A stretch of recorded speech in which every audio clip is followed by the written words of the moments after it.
E aí, pessoal, começando mais um grupo de estudos da Consegue, e hoje a gente vai dar continuidade com o PHG. Paramos no capítulo 12 e vamos falar sobre ajustamento criativo, pré-contato e processo de contato. Tá? Quem ainda não sabe, a gente está na página 205 para quem quiser acompanhar. O grupo de estudos, só esclarecendo para quem está aqui pela primeira vez, é uma leitura dirigida e a gente vai comentando, né, ao longo dos parágrafos sobre o que a gente está discutindo. Meu nome é Lara Monteiro, quem não conhece, né, sou psicóloga e facilito o grupo por aqui. Vamos lá. Capítulo 12, ajustamento criativo, 1, o pré-contato e o processo de contato. Subtópico 1, fisiologia e psicologia. Embora não haja nenhuma função do organismo que não seja essencialmente o processo de interação no campo organismo-ambiente, a qualquer momento, a maior parte da grande maioria das funções animais está tendendo a completar-se dentro da pele, protegida e inconsciente. Não é função de contato. Os contatos estão na fronteira, mas de forma natural, a fronteira muda e pode até, nas dores, estar bem dentro do animal. E eles essencialmente entram em contato com o novo.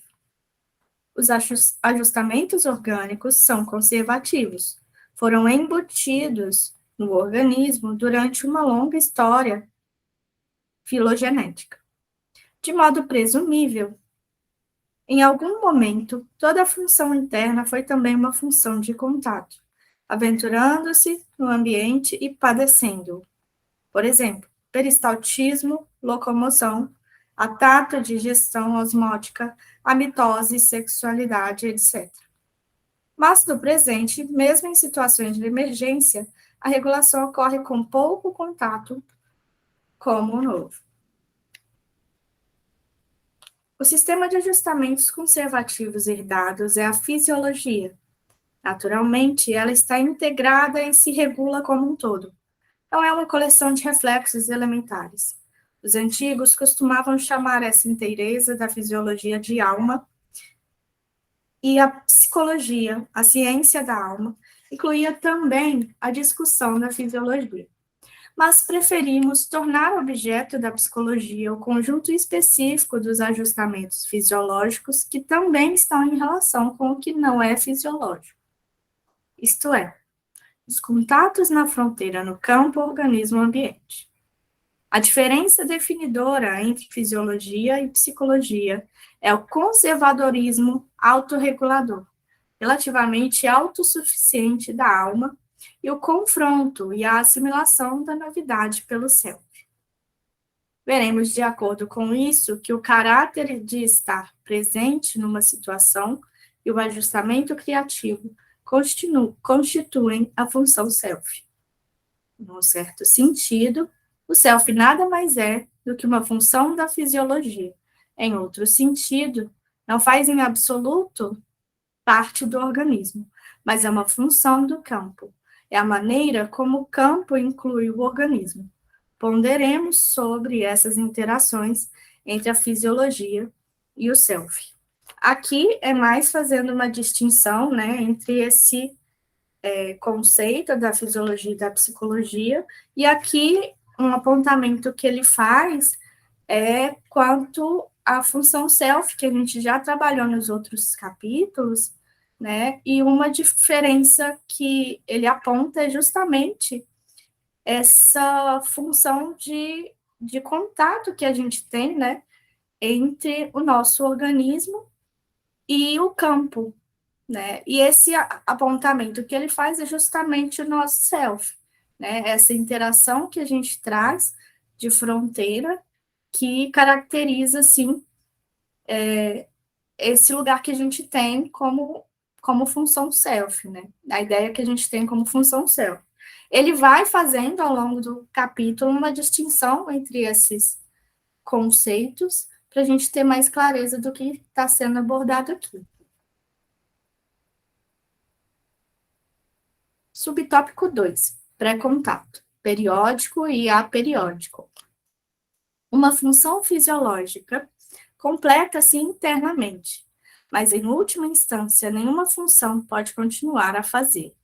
O organismo não pode se preservar sem assimilar alguma coisa do ambiente, sem crescer, ou expelir algo no ambiente e morrer.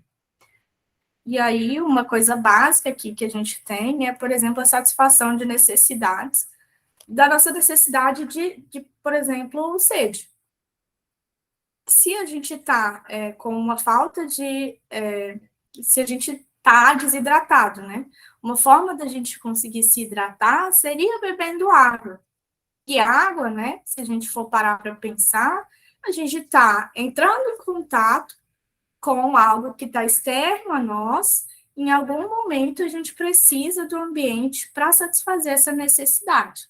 A gente precisa de um copo, ou uma garrafinha, ou de algo que tenha a substância, para que a gente possa introduzir no nosso corpo, para ela passar para dentro do organismo e a gente conseguir saciar essa necessidade básica nossa. Isso aqui eu dei o exemplo da água, mas podem ser várias outras funções, né, que há necessidade da gente entrar em contato com o ambiente para saciar essa necessidade, né, para a gente fechar, né, de alguma forma essa gestalt. Assim, as situações fisiológicas inacabadas excitam com periodicidade a fronteira de contato devido a algum déficit ou excesso. E essa periodicidade se aplica a todas as funções, seja o metabolismo, a necessidade de orgasmo, a necessidade de dividir, a de exercitar ou de repousar, e etc. Todas estas ocorrem no self sob a forma de anseios ou apetite, fome, ânsia de excretar, sexualidade, cansaço. Então, da mesma forma que eu falei de uma falta no nosso corpo, ainda o excesso faz com que, né, dentro da nossa autorregulação, a gente tenha essa ânsia de expelir ou excretar algo, né? Então, se tem alguma coisa que está errada, né, que nosso organismo detecta, que pode ser maléfica para o funcionar, ele tenta excretar de alguma forma, né? Seja no vômito ou na diarreia, de alguma forma isso vai ser expelido, né? Ou há uma tentativa de excretar aquela substância maligna, né? Ou que esteja me fazendo algum mal. E isso, né? Falando assim, a gente pode, mais uma vez, ele fala de outras formas, né? Como o próprio cansaço, a sexualidade, o apetite, coisas nesse sentido. Podemos compreender, baseados nisso, por que respirar desempenha semelhante papel interessante na psicologia e na terapia. Psique ou ânimos são um alento. Respirar é uma função fisiológica e, apesar disso, o período em que requer um ambiente é tão frequente e, em realidade, contínuo, que está sempre a ponto de se tornar consciente, de se tornar um tipo de contato. E no processo de respiração, observamos que o animal é, por excelência, um campo e que o ambiente está dentro ou é essencialmente penetrante a cada momento. E assim, a ansiedade, a perturbação da respiração acompanha qualquer distúrbio da função self. Desse modo, o primeiro passo na terapia é entrar em contato com a respiração. Então, falando fundamentalmente aí da importância que tem o nosso respirar, né? A importância dessa função, que é algo que a gente faz muitas vezes sem perceber, e aí, a partir do momento que você consegue focar na respiração, né, como, por exemplo, o mindfulness ensina também esse processo, essa técnica, de você se conectar com a respiração e, aos poucos, se conectando consigo, né, com o seu campo, internamente. E ele fala como que essa respiração é fundamental para a gente pensar nessa ideia do organismo ambiente, né, desse contato que a gente tem com a fronteira, porque a gente sabe que ao respirar, a gente está pegando, né, o oxigênio que tem ali do ambiente, e a gente também está, ao mesmo tempo que a gente inspira e entra oxigênio no nosso corpo, quando a gente expira, está saindo gás carbônico. Quer dizer que essa troca está acontecendo o tempo todo, né? Parando para pensar nas trocas que a gente tem no dia a dia, isso aqui é o básico da existência. Então, assim, é um exemplo que a gente tem, né, de uma analogia, da gente pensar como que essa fronteira de contato, o nosso contato com a fronteira, ele é constante, né? E um dos exemplos mais claros da gente obter essa informação é realmente parando para pensar na ideia da respiração. Gente, se vocês quiserem falar, é só apertar a mãozinha para eu saber que aí eu deixo vocês, tá? Vamos lá. As funções conservativas tornam-se contato também quando uma situação nova se dá devido a um mau funcionamento consciente. Estas são as dores aperiódicas. Comparemos os anseios periódicos e as dores aperiódicas. Nos anseios e apetites, a figura de contato se desenvolve. Por exemplo, a sede e a possibilidade de água. E o corpo, o desequilíbrio, é fundo e retrocede cada vez mais. Isso também é verdadeiro com relação à ânsia de excretar, que sadiamente é uma ânsia de soltar. Na dor, presta-se cada vez mais atenção ao corpo como sendo a figura de primeiro plano. Assim, a máxima terapêutica clássica é: um homem saudável sente suas emoções, o neurótico sente seu corpo. O que naturalmente não é negar, mas mais exatamente indicar que na terapia tentamos ampliar a área de awareness corporal, porque é devido ao fato de que algumas áreas não podem ser sentidas, que outras estão indevidamente retesadas durante o excitamento e são sentidas como dolorosas. Aqui, falando também sobre figura e fundo, a gente sabe que o nosso corpo também é um sinalizador, um mensageiro sobre o que está acontecendo na nossa vida e com as nossas emoções. Então, a gente sabe sobre o processo, por exemplo, do mecanismo de defesa da retroflexão, que muitas vezes, quando a gente não consegue expor, quando a gente não consegue, muitas vezes, nem sentir, dar-se conta do que está acontecendo com a gente, aquilo retroflete no nosso corpo, né? E, de alguma forma, a gente começa a observar algumas reações psicossomáticas dentro né, ou na pele, ou no nosso organismo, em alguns órgãos específicos com mais frequência, e aí a gente consegue ver como que essa fala aqui do livro esclarece nesse sentido, quando existem algumas emoções, algumas partes que estão alienadas, algo que a gente ainda não viu, acaba que sobrecarrega algumas outras áreas, e isso a gente vê, a gente começa a enxergar como dor, né? Nossa percepção apreende isso como a dor que a gente sente em alguns outros pontos. Então, o que ele comenta aqui, né, uma das coisas é em relação a esse sentir. Quando a gente começa a sentir as nossas emoções, acaba tendo, com menos frequências, esse aparecimento de dores, né, emocionais e essas sinalizações com o corpo começam a ser menos frequentes. Outras novidades se dão na fisiologia conservativa em decorrência de estímulos ambientais, percepções, venenos, etc. Estes são aperiódicos. Defrontam-se com algum anseio ou apetite que lhes responde, e em cujo caso tornam-se centros da figura de contato em desenvolvimento, com o corpo cada vez mais com o fundo, ou então são amolações irrelevantes e assim por diante, em cujo caso se tornarão dores, com o corpo em primeiro plano e o empenho em aniquilar a novidade da figura para se tornar inconsciente de novo. Por último, Há as novidades na fisiologia que são particularmente decisivas nas neuroses. Os distúrbios de autorregulação orgânica conservativa. Suponham, por exemplo, que o ambiente não satisfaça um anseio ou apetite e que as funções de emergência, acesso de raiva, sonho, perda de consciência e etc., não possam operar ou estejam exauridas. Haverá, então, um reajustamento da fisiologia, uma tentativa de estabelecer um novo conservadorismo inconsciente sobre as novas condições. Isto também ocorrerá se houver exigências ambientais crônicas e dolorosas ou corpos estranhos persistentes dentro do corpo.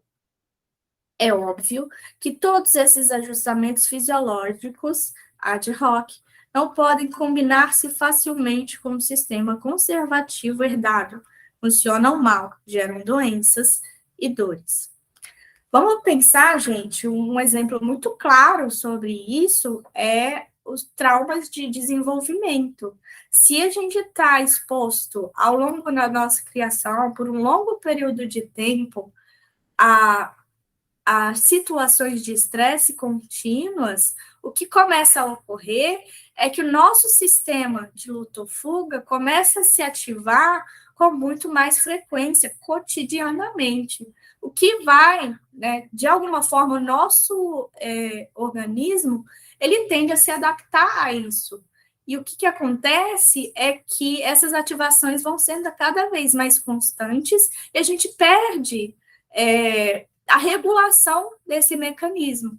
Né? Então, muitas vezes, em situações que não necessariamente precisariam dessa ativação, em que não representam atualmente um perigo, por conta dessa exposição frequente a esse tipo de situação estressora, você acaba ativando esse mecanismo com uma frequência muito maior em situações desordenadas, né? Acaba tendo uma intensidade muito maior do que a situação propõe, devido a essa carga extrema, né, que você recebeu ao longo desse período. Seguimos. Mas está claro que são uma fisiologia secundária, porque a novidade não leva ao awareness e ao ajustamento criativo, mas se torna ela própria, inconsciente e parcamente, organicamente, autorreguladora. A postura deformada é um exemplo. Não sendo mais novidades, essas estruturas não aparecem no self, no contato, porém estão evidentes, como veremos precisamente nos defeitos e fixações do funcionamento do self.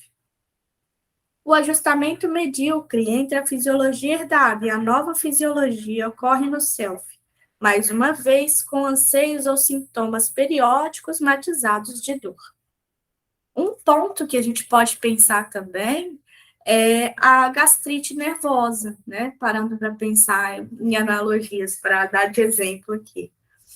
Quando uma pessoa está sob uma situação estressora, muitas vezes ela não percebe exatamente o que está acontecendo, não consegue sentir, mas o corpo dela reage a partir da fabricação de cada vez mais suco gástrico, né, o que vai corroendo de alguma forma e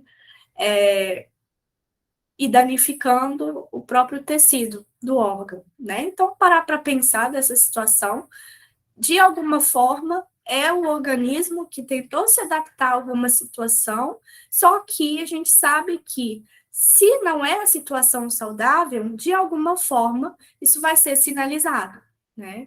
A gente tem uma readaptação, uma reorganização daquele organismo, mas nem sempre ela vai ser funcional, nem sempre, quase nunca, né, ela vai ser sem alguma sinalização de que algo não está bem. Ouso dizer que nunca, na verdade. Sempre vai ter alguma coisinha que aponta que tem alguma coisa que precisa ser vista que não foi ainda percebida, né?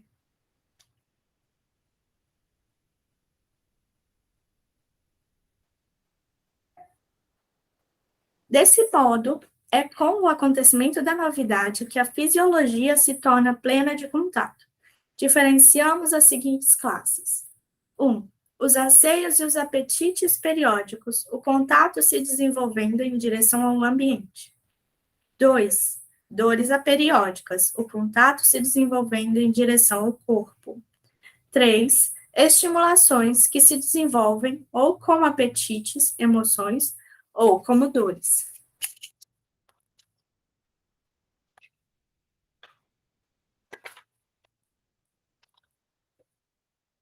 4. Reajustamentos da fisiologia devido a condições ambientais que surgem como deficiências na estrutura de contato ou periodicamente como sintomas. Essas excitações ou pré-contatos iniciam o excitamento do processo figurifundo. Quem ainda não tem consciência do que é o ciclo de contato em si, não sei se a gente já chegou a abordar, eu acho que nesse livro eu falo. Cada autor vai falar de uma forma, né? Mas o que eu mais utilizo aqui eles falam sobre pré-contato, que é o excitamento, que é esse processo, por exemplo, que a gente tem de energização, né? Dentro do ciclo de contato. Alguns ciclos, eu costumo usar o da Clarkson, eles vêm com a sensação, o dar-se conta, a energização. Depois da energização, a gente tem. Estou tentando lembrar aqui, de cabeça. Depois da energização, a gente tem o contato, se eu não me engano. Após o contato, a gente vai ter a satisfação e depois a retração. Acho que ao longo do tempo, eu acho que eu devo ter esquecido alguma etapa, mas a ideia que eu queria mostrar é que quando a gente está trabalhando nesse sentido, a gente ainda está no pré-contato, aquilo que está antes do contato, que envolve essa energização do nosso corpo, né? Para que a gente promova uma determinada ação. Então, no início, desse contato, né, desse processo do ciclo de contato, a gente tem uma energia que está ali e que muitas vezes ela não acontece. Então, tem pessoas que têm bloqueios antes dessa energização, né, e que muitas vezes utilizam de uma certa deflexão, alguns mecanismos que vão bloquear que essa pessoa se energize, né, e aí, ele está falando sobre esse processo, pré-contato que ele está esclarecendo, é esse momento que vem antes desse processo de contato, satisfação e retração, que está sendo comunicado no ciclo de contato.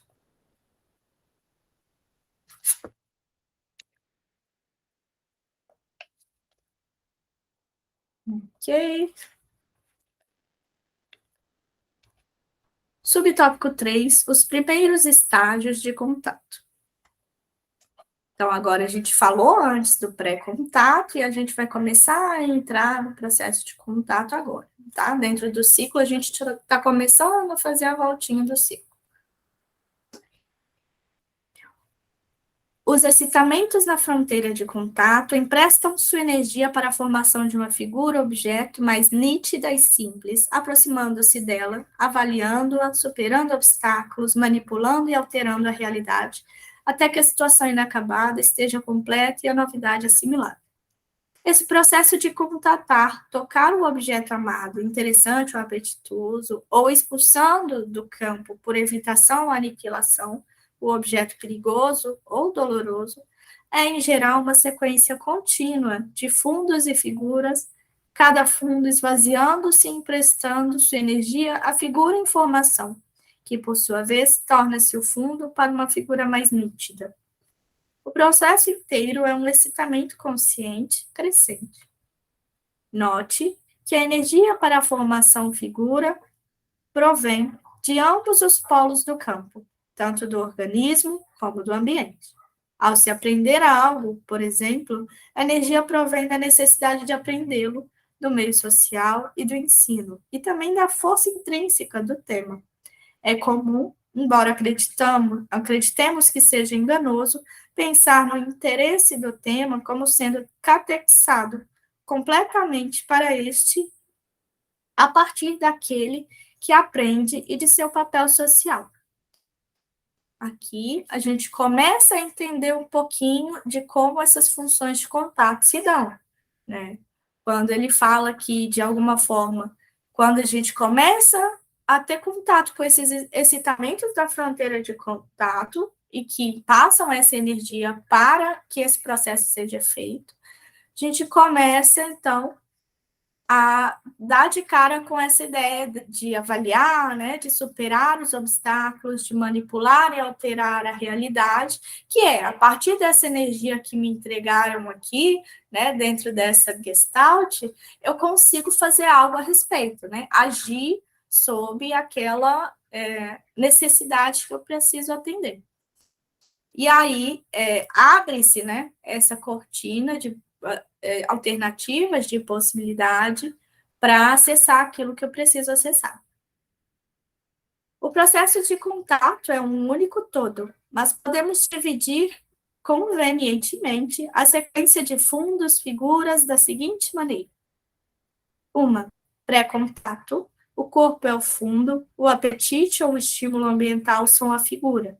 Isto é o que está consciente como sendo aquilo que é dado, ou o id da situação, dissolvendo-se em suas possibilidades.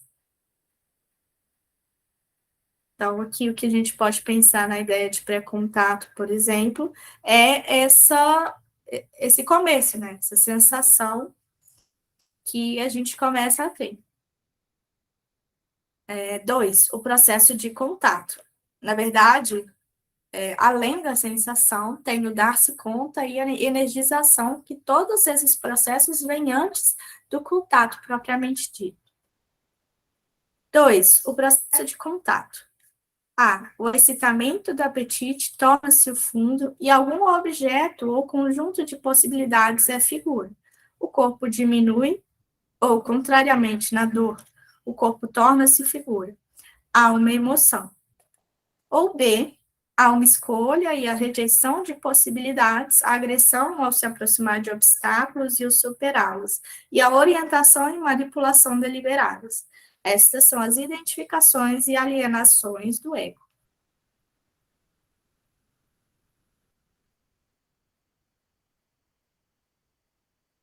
3. Contato final. Em contraste com o fundo de ambiente e corpo desprovidos de interesse, o objetivo vívido é a figura e está em contato. Relaxa-se toda a deliberação e há uma ação espontânea unitária da percepção, do movimento.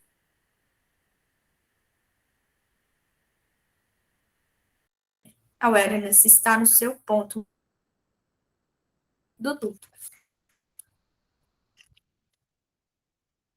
4. Pós-contato. Há uma interação fluida entre o organismo e o ambiente, que não é uma figura fundo. O self diminui.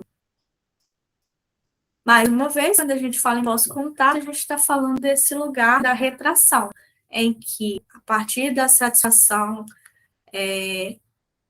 ou frustração daquele desejo, se retrai daquele contato e aquilo acaba voltando a ser novamente um fundo, né? A figura já se extinguiu, já fechou aquela gestalt, não há necessidade mais daquilo se ter ali como figura. Por isso, o self diminui. Neste capítulo, abordamos os 2 primeiros itens e no capítulo seguinte, os 2 outros.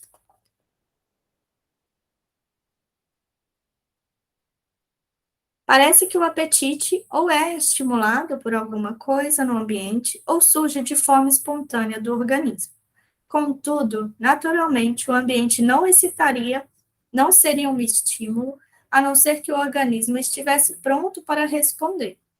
E, ademais, com frequência, pode-se demonstrar que foi um apetite vagamente consciente que nos colocou no caminho do estímulo no instante apropriado. A resposta vai em direção ao estímulo.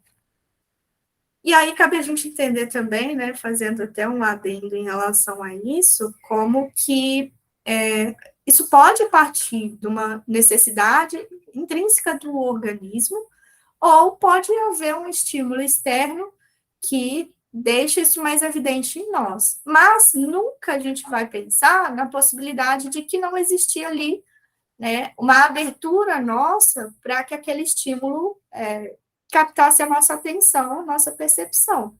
Né? Se no ambiente eu observo, né, um estímulo ou algo que me surge um interesse em mim, é porque o meu organismo estava pronto, né, e aberto para receber aquele estímulo.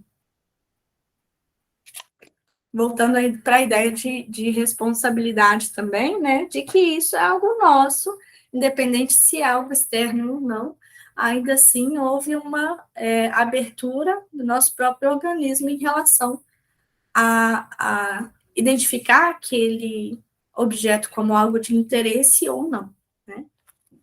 O apetite é, não obstante, geralmente vago, até que encontre algum objeto com o qual trabalhar. É o trabalho do ajustamento criativo que intensifica a awareness do que queremos.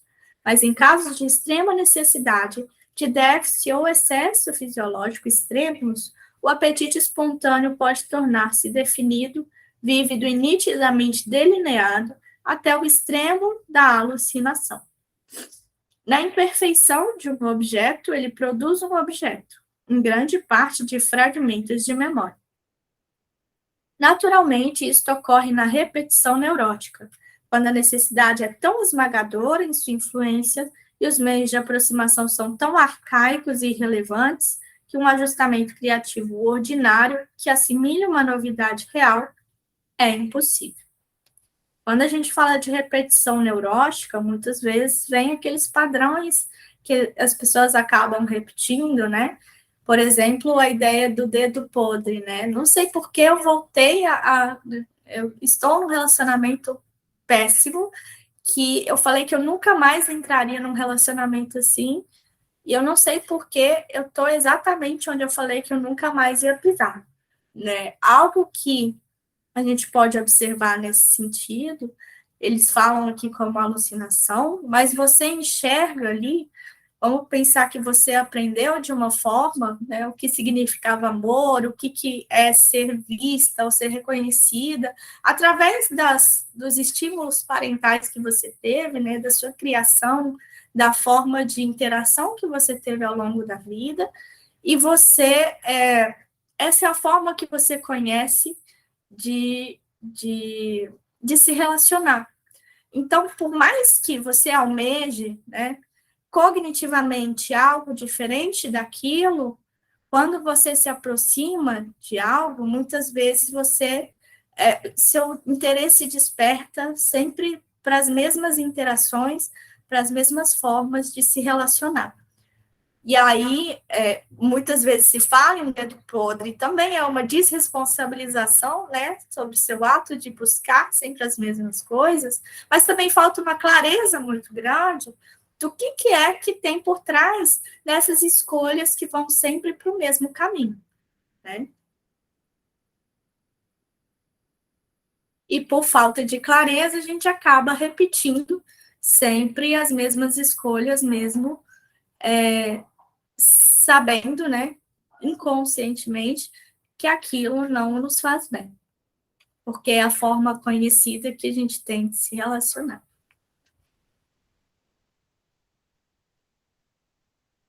Ok. Eu vou falando, esqueço onde eu paro. Vamos lá.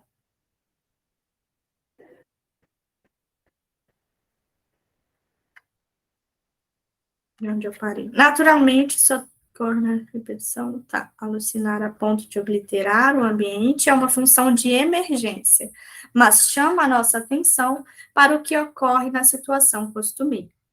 Pois, no caso mais proveitoso de um apetite intenso, mais vago, com possibilidades no ambiente, o self funciona da seguinte maneira: a tendência à alucinação, a produzir o objeto, anima alguma coisa que é realmente percebida, focaliza, rememora e antecipa espontaneamente essa coisa.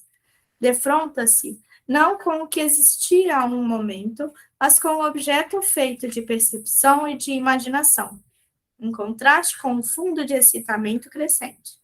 Semelhante figura já é uma realidade criada. Enquanto isso, o comportamento motor está acrescentando outras novidades ao todo que se altera rapidamente. Os processos de prestar atenção e aproximar-se. Há um início agressivo de novas possibilidades. Se houver obstáculos, a raiva e a aniquilação alterarão a realidade. E, em geral, nossa técnica ou estilo, as possibilidades aprendidas de manipulação contribuem para o que é percebido como um objeto e o determinam. E aí cabe a gente pensar, né, como que as nossas ilusões são criadas. Muitas vezes, por tentar fechar essas gestalt, situações inacabadas que estão ali latentes e que a gente quer um fechamento para elas, como, por exemplo, ter um afeto de uma pessoa que de um pai ou de uma mãe que não era afetuosa, ser vista por pessoas que te desprezaram, coisas nesse sentido. Quando você se depara com uma situação semelhante, a gestalt que você está tentando fechar, ela diz de uma necessidade de ter a atenção, de ter o amor daquelas pessoas em específico. Então, surgem dentro dessa ideia de ilusão, né, vem essa necessidade de fechar isso, né, de conseguir isso que você ainda não teve, de buscar o fechamento para aquilo que está pendente. E sempre a gente tende a buscar o fechamento pela satisfação. Dentro do nosso processo de ilusão, a gente vai sempre, se não tem os recursos, né, dentro da realidade, muitas vezes a gente vai utilizar da imaginação para preencher as lacunas de acordo com a nossa percepção e com o nosso interesse, né? Isto é, a partir do princípio e durante todo o processo, ao ser excitado por uma novidade, o self dissolve o que está dado, tanto no ambiente quanto no corpo e em seus hábitos, transformando-o em possibilidades e, a partir destes, criam uma realidade. A realidade é uma passagem do passado para o futuro. Isto é o que existe. E é disso que o self tem consciência. É isso que se descobre e inventa.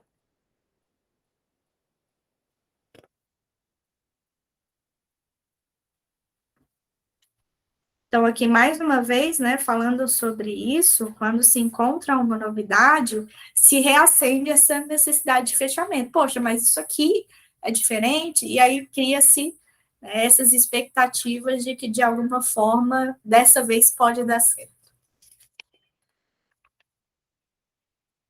Até aqui, alguém quer fazer algum comentário? A gente ainda tem 12 minutinhos. Beleza. Subtópico 4, a criatividade gratuita. De fato, muitas vezes parece que o self dificilmente está responsivo de alguma maneira às excitações orgânicas e aos estímulos ambientais, mas age como se, alucinando um objetivo e fletindo sua técnica, estivesse de forma espontânea causando um problema para si mesmo, com o fito de forçar seu crescimento. Esse tipo de ato gratuito é por demais interessante. Parece, à primeira vista, ser neurótico porque dá tanta ênfase ao criativo e tão pouca ao adaptativo. Parece ser uma fuga da realidade, uma mera alucinação. Não obstante, é provavelmente uma função normal, porque, dado um campo tão complicado e sutil como o que os seres humanos têm, é plausível que um êxito espetacular exija a habilidade de fazer projetos ocasionais que não sejam em absoluto requeridos, de causar problemas para si próprio e também de suspender a utilidade e o jogo. Certamente, embora a sabedoria seja, na maioria das vezes, fruto da solução de necessidades óbvias, A sabedoria e a loucura, mais características dos homens, sempre pareceram gratuitas. Além do mais, na ação gratuita neurótica, na fuga da realidade, temos de distinguir dois aspectos. O primeiro é a expressão segura de situações inacabadas inconscientes. Estes são os planos prolixos, empreendimentos que nos deixam atarefados, atividades substitutas e etc. Mas há também a expressão de insatisfação com o próprio self circunscrito, o desejo de mudar sem saber como, e daí a aventura irresponsável que, de fato, é muitas vezes perfeitamente sensata e integrativa, mas é sentida como irresponsável somente pelo neurótico. E, ademais, como Yeats costumava dizer, sem um toque de irresponsabilidade, não há refinamento e nem poesia. Considere, além disso, o enorme gasto de esforço humano na criação de uma realidade superficial mais desejável, seja ela feita de percepções e imagens nas artes ou de essências e explicações nas ciências especulativas. Sob um aspecto, esse esforço é inteiramente gratuito. É um trabalho somente da fronteira de contato. O aspecto não gratuito das artes é naturalmente a aberração catártica, a beleza servindo de pressentimento para liberar uma situação inacabada reprimida, e as ciências especulativas têm a utilidade da aplicação pragmática. Não obstante, a apreciação ingênua da beleza e da verdade, um julgamento comum na antiguidade e que foi analisada definitivamente por Kant, tem a ver com a superfície em si, não é um ajustamento do organismo ao ambiente, nem um completamento satisfatório de um impulso orgânico no ambiente, mas é um ajustamento de todo o campo ao self, a superfície de contato. Como Kant bem disse, há uma sensação de propósito sem propósito. E o ato é self puro, pois o prazer é desinteressado e espontâneo. O organismo está dormente. Há talvez uma função para ele?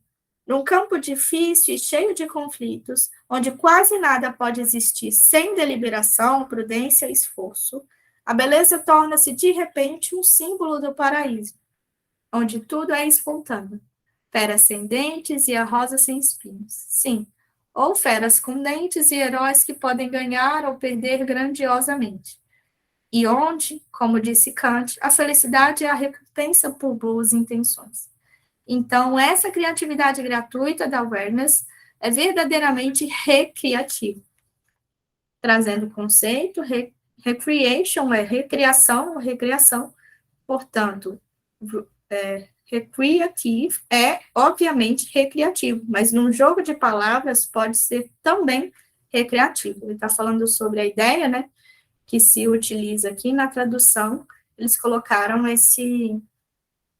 essa nota de rodapé explicando o conceito, porque não sei se vocês estão com o livro, quando ele escreve recreativa, ele coloca um tracinho, né, um hífen, escrito recreativo. E ele está dizendo que, ao mesmo tempo que pode ser uma criação que é feita novamente, né, pode ser também recreativo no sentido de ser lúdico, né, de ser algo que pode ser explorado ali. Para um animal que requer recriação, ajuda a relaxar nossa prudência habitual para que respiremos. Então, aqui ele fala, né, dessa criatividade gratuita que vem dessa não necessidade de existir uma utilidade para aquilo que se faz, né? Então, de alguma forma, quando ele fala da felicidade como uma recompensa por boas intenções, no sentido de você fazer algo espontâneo, criativo, né? Não necessariamente com um objetivo específico a ser alcançado, né? E simplesmente por ter emergido aquilo, você age no campo e a própria satisfação já faz com que aquilo seja para que tenha um fechamento, né? naquilo que se apresentou ali. Função, subtópico 5, criatividade e ajustamento. No entanto, a maioria das vezes podemos considerar a criatividade do self e o ajustamento organismo-ambiente como polos. Um não pode existir sem o outro. Dada a novidade e a variedade indefinida do ambiente, nenhum ajustamento seria possível somente por meio da autorregulação herdada e conservativa. O contato tem de ser uma transformação criativa. Por outro lado, a criatividade que não está continuamente destruindo e assimilando um ambiente dado na percepção, resistindo à manipulação, é inútil para o organismo e permanece superficial, faltando-lhe energia. Não se torna profundamente excitante e logo definha. É inútil para o organismo porque não há nenhum completamento de situações fisiológicas inacabadas, sem, em última instância, material novo do ambiente para assimilação. Então, a gente vê aqui que, de alguma forma, existe algo em relação à criatividade do self e, ao mesmo tempo, um ajustamento que a gente faz do organismo ambiente e que um não sobrevive sem o outro, né? Não, a criatividade em si, sem elaboração de algo novo, né? O ajustamento sem a assimilação, a manipulação, todos esses processos que a gente vem falando aqui, eles são essenciais para o desenvolvimento, né? E para o crescimento do ser humano. Então, para que esse organismo se adapte, né, se ajuste de alguma forma, há necessidade de uma criatividade em cima disso, de um ajustamento criativo. E, ao mesmo tempo, essa criatividade, ela vem, de alguma forma, desenvolvendo isso também. Né? Ao mesmo tempo, um ajustamento é necessário que não é simplesmente você se adaptar e se enquadrar em algo, mas você assimilar algo criativo, né? Você conseguir assimilar algo novo a partir desse ajustamento que você faz. Por outro lado, deixa eu ver se é isso mesmo. Material novo do ambiente. Essa última característica é óbvia com relação, por exemplo, ao déficit metabólico, à fome, à alimentação, e da mesma maneira com os outros apetites. Mas às vezes não é notada com relação a situações inacabadas, secundariamente fisiológicas da neurose. É a verdade na insistência ortodoxa sobre a transferência na cura, porque a relação com o terapeuta é uma situação social real. E a mudança de atitude de um paciente, quando desvia sua agressão de si próprio para seus introjetos a fim de assimilá-los ou regurgitá-los, é uma mudança na realidade. Mas devemos ir ainda mais longe e dizer o seguinte, que relaxar a deliberação, aprender a interpretar corretamente nosso caso e até sentir o nosso corpo e nossas emoções não resolve, no fim, nenhum problema. Isso tudo faz com que uma solução seja novamente possível. Transforma a fisiologia secundária inconsciente, mais uma vez, num problema de contato criativo. Mas, em seguida, a solução tem de ser vivida até o fim. Se o ambiente social ainda for refratário ao ajustamento criativo, se o paciente não puder ajustá-lo a si próprio, então deverá novamente ajustar-se a ele e manter sua neurose.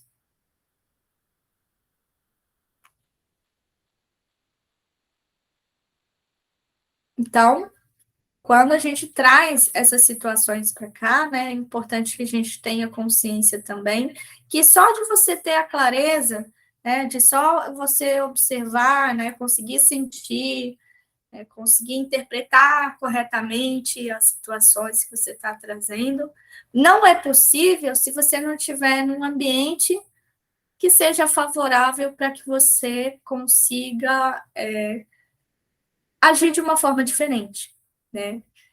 Então, você pode ter os recursos suficientes para lidar com aquilo, mas se você não tiver num ambiente que você tenha uma resposta, não necessariamente você vai me dar uma resposta satisfatória, né? Pensar, por exemplo, em uma pessoa com uma característica de ser muito correta com as coisas, né? Vamos dar um exemplo de uma família que sempre resolve as coisas muito na malandragem, vamos pensar que não paga as contas corretamente, ou faz gato na luz, gato nisso, gato naquilo. E aí, essa pessoa viu que, de alguma forma, essa forma de existir, né, a partir dessa malandragem, não é algo que ela admira, não é algo que ela quer replicar, reproduzir na própria vida. Então, ela foi criada num ambiente em que isso era algo ok, mas ela percebe ao longo do processo que para ela isso não está muito. Isso não faz parte dela e ela não quer reproduzir isso. Ela entende que para ela é um valor necessário essa honestidade, né? E essa idoneidade também. E aí, se ela permanece sempre nesse núcleo em que todas as pessoas agem dessa forma, imagina ela começar a agir de uma forma diferente dentro desse ambiente, como que isso vai ser visto pelas pessoas ao redor dela, né? Então, é muito mais difícil, e eu digo improvável, você querer utilizar, né, agir de uma forma diferente dentro de um mesmo ambiente, né? Não buscar uma rede de apoio, né? Ou outras amizades, outros núcleos de convivência que tenham a ver com os valores que você quer para a sua vida. Né? Se você permanece no mesmo núcleo, é muito difícil que você permaneça ou persista naquele caminho que você quer seguir, porque você não vai ter o retorno, o feedback. A gente sabe que nós, seres humanos, muito do que a gente faz, a gente busca esse retorno também, né? A gente está vendo aqui sobre essa ideia do organismo ambiente, não é à toa, como que todos os contatos que a gente faz, eles nos atravessam de alguma forma. Se a gente continua convivendo nesse ambiente de malandragem, muito difícil que a gente persista em algo que beire a honestidade. Então, é importante a gente observar esses campos, né? Essas diferenças e como que é importante que a gente, à medida que for seguindo o nosso caminho e buscando as coisas que a gente quer para a gente de forma autêntica, que a gente vá também buscando outros ambientes para a convivência.